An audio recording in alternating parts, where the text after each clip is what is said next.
Hello दोस्तों, आज हम पढ़ रहे हैं रियल नंबर्स के बारे में। तो सबसे पहले हम संख्याओं के बारे में जानते हैं। सबसे पहले हम पढ़ेंगे प्राकृत संख्या। प्राकृत संख्या को समुच्चय को हम कैपिटल N से डिनोट करते हैं।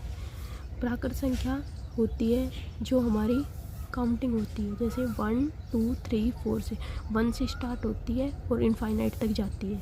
इन नंबर्स को हम क्या बोलते हैं? प्राकृत संख्या।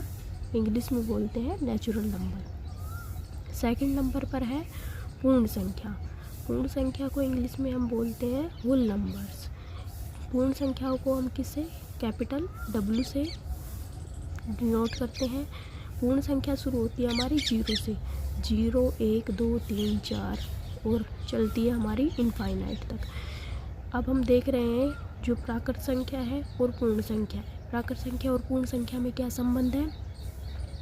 अगर हम प्राकृत संख्या में 0 ऐड कर दें तो हमें क्या मिल जाएगी? पूर्ण संख्या मिल जाएगी। अब क्या हम कह सकते हैं सभी प्राकृत संख्या पूर्ण संख्या होती है? इसका आंसर क्या होगा, सत्य या फिर असत्य? तो सभी प्राकृत संख्या पूर्ण संख्या होती है, ये सही है। लेकिन अगर इसका उल्टा बोल दिया जाए कि सभी पूर्ण संख्या प्राकृत संख्या होती है, तो ये क्या हो जाएगा?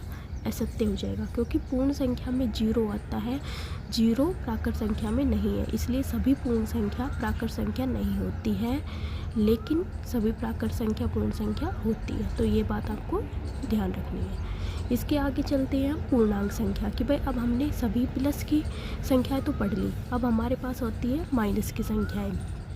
जिस प्रकार प्लस में संख्या होती है 1 2 3 4 आगे चलती जाती है, ऐसे ही इसी प्रकार हमारे माइनस में होती हैं 0 के से जो पहले आती है -1 -2 -3, ये सभी संख्याएं। तो सभी प्लस की संख्याएं और सभी माइनस की संख्याएं, इन सबको जोड़ देते हैं हम, तो हमें क्या मिलता है? पूर्णांक संख्या। पूर्णांक संख्या को हम क्या इंग्लिश में बोलते हैं? इंटीजर्स। इसको हम कैपिटल I से नोट करते हैं। प्राकृत संख्या क्या होती है? माइनस इनफाइनाइट से प्लस इनफाइनाइट चलती हैं। जैसा कि हम देख रहे हैं कि भाई इसमें देख रहा है कि भाई डॉट डॉट का मतलब होता है सोन -3 -2 -1 0 1 2 3 और आगे इसी प्रकार चलती जा रही है। इस प्रकार हम आगे पढ़ते हैं परिमेय संख्या के बारे में। परिमेय संख्या किसे कहते हैं?